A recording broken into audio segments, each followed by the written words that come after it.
Hello നമസ്കാരം പ്രിയപ്പെട്ടവരെ. ഇന്ന് എല്ലാ പ്രിയപ്പെട്ടവർക്കും ഈസ്റ്റർ ദിനാശംസകൾ. അതേപോലെ ഇന്ന് നമ്മൾ ഒരുപാട് ഐറ്റംസ് എടുത്തിട്ടുണ്ട്. ഇന്ന് പെരുന്നാളല്ലേ, അപ്പോൾ അത് കണക്കാക്കി നമ്മൾ എടുത്തിട്ടുണ്ട്.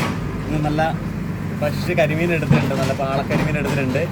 കരിമീൻ അര കിലോത്തിന് 280 അതുപോലെ തന്നെ നാരൻ ചെമ്മീൻ, നമ്മൾ എന്തെങ്കിലും വിശേഷ ദിവസങ്ങളുണ്ടെങ്കിൽ നാരൻ ചെമ്മീൻ എടുക്കാറുണ്ട്. നാരൻ ചെമ്മീൻ വന്നേക്കുന്നത് 250 രൂപയാണ് അര കിലോ വരുന്നത്. പിന്നെ ചാള വന്നിട്ടുണ്ട്, ചാളയ്ക്ക് അര കിലോത്തിന് 80 രൂപയേ ഉള്ളൂ.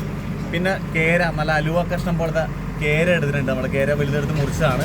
അതുപോലെ സൂചിക്കൊഴുവയ്ക്ക് 140 രൂപയുള്ളൂ. കക്കാറച്ചിക്ക് അര കിലോ 120 രൂപയുള്ളൂ. അങ്ങനെ വിഭവസമൃദ്ധമായ സാധനങ്ങളെല്ലാം നമ്മൾ ഒരുക്കിയിട്ടുണ്ട്. പിന്നെ ഇന്നത്തെ സ്പെഷ്യൽ നമുക്ക് കിട്ടാത്തൊരു സാധനമാണ് ഇന്ന് നമുക്ക് കിട്ടിയിട്ടുണ്ട്. വരാൽ കിട്ടിയിട്ടുണ്ട്, നല്ല നാടൻ വരാൽ കിട്ടിയിട്ടുണ്ട്. അത് ക്ലീൻ ചെയ്ത് തരുന്നതിന് കിലോ 400 രൂപയുള്ളൂ. അപ്പോൾ ഇത്രയും ഐറ്റംസാണ് നമ്മളിന്ന് എടുത്തേക്കുന്നത്. അപ്പോൾ എല്ലാ പ്രിയപ്പെട്ടവരും കൂടെ കൂടുക. എല്ലാവർക്കും താങ്ക് യു വെരി മച്ച്.